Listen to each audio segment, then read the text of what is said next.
Không chịu mà cũng bắt nữa. Người ta không chịu mà. Không chịu được mà không chịu cũng bắt.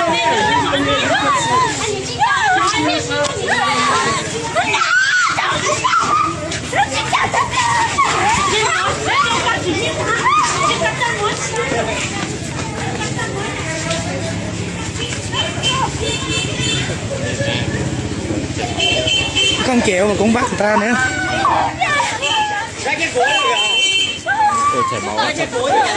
Chảy máu chân rồi kìa, chảy máu rồi kìa.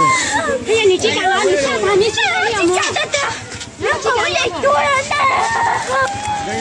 今天啊，就今天你下课了，你没事。我哪天今天我，今天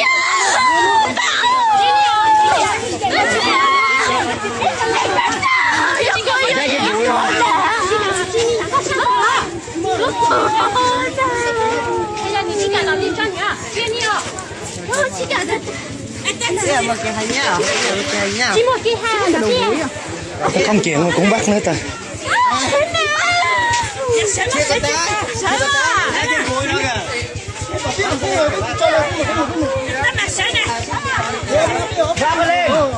Cái sụt cả vòng dây kìa. Kẻ mua chân vác lên.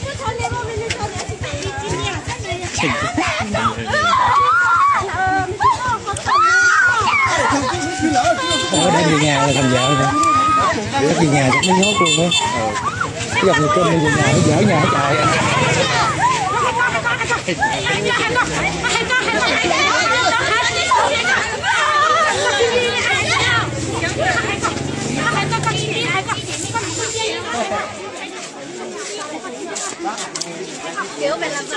Ủa mà về nhà rồi bỏ chạy được không?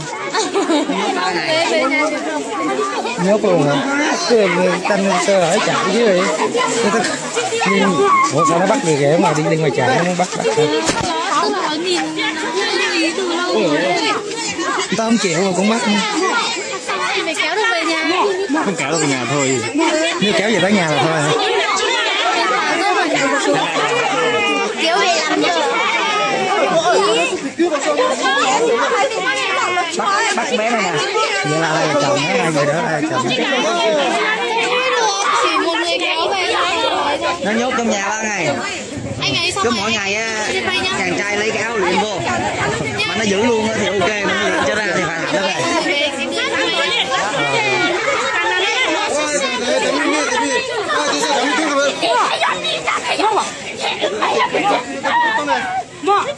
这么咱们非得这么。那这里面要完，你得去干那啥呗？เอาเรื่อง中国，要不要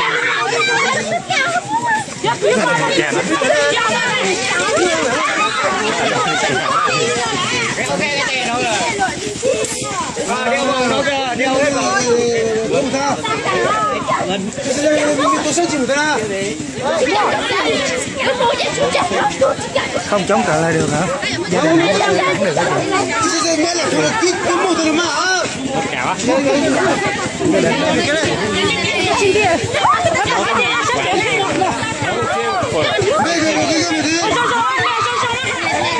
Ủa nhưng mà gia đình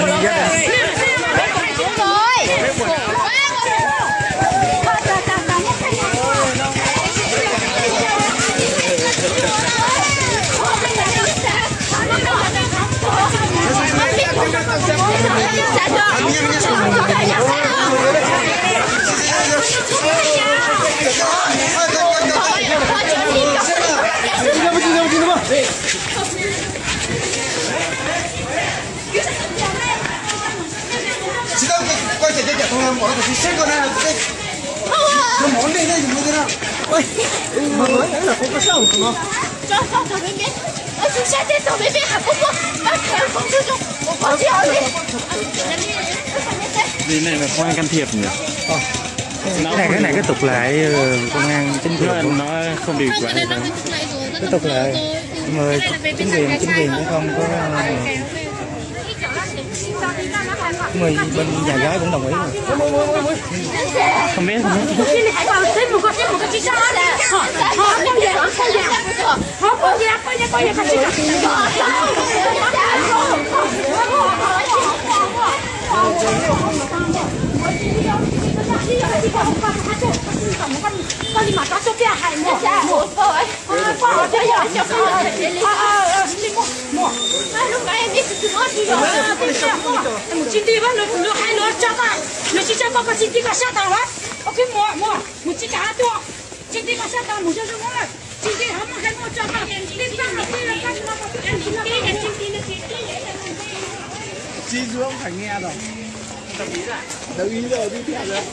Về đồng ý cỡ mà không yêu cũng chịu hả?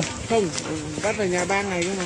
Nếu mà về nhà 3 ngày đồng ý mới 3 chịu. ngày đồng ý với chị cho quần áo, sang cái nào cái này đồng ý rất thì mới chịu. Rồi không chịu vẫn thả ra. Vẫn trả ra trả. Vậy cứ về đi 3 ngày sau thả ra.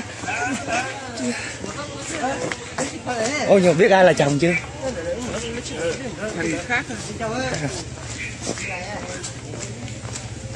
Ở đây vậy?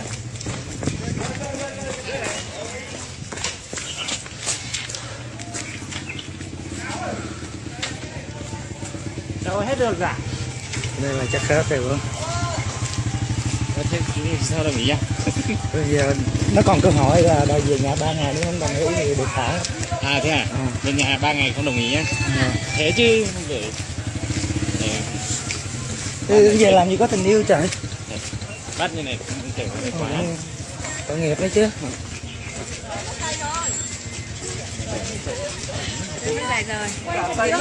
chặng đường xuống đây quay hay lắm. Không.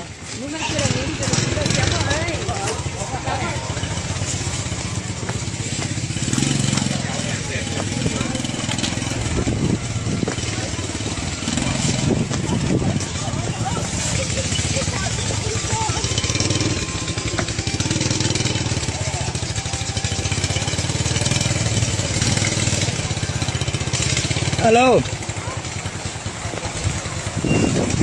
Đợi tao một chút, tao đang coi cái lễ kéo bắt vợ cái, tao đang coi phim. Rồi.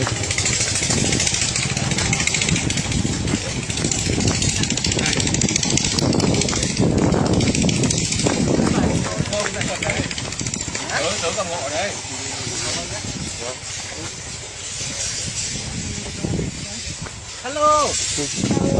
He is a traditional kidnapping wife.